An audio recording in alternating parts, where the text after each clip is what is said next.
Anxiety is gripping the country as the 2020 campaign barrels down the home stretch. But election watchers are counselling patience. The election is causing people all over the country from different political points of view to have a lot of anxiety. And there's just a certain amount where we're just going to have to wait and see how the process plays out. It's the first time a presidential election has been held in the throes of a deadly pandemic, which has sparked an unmatched shift to early voting by mail or otherwise.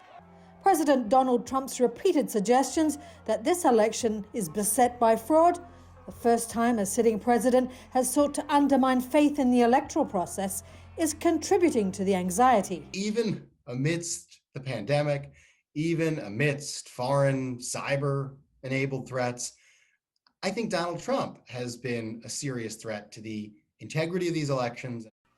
He's particularly volatile, and he's particularly uninterested in sort of the legal bounds. Again, the election's not up to him, but he conveys the sense that anything can happen when in fact that's not really true.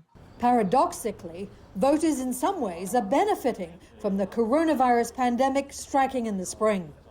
Most places that are holding elections have had to hold an election already under the pandemic.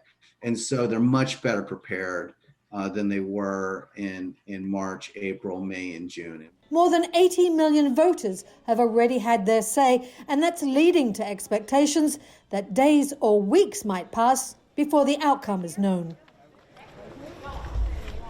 I think it's absolutely critical that Americans understand that we may not know on election night or even for a day or two thereafter exactly who won.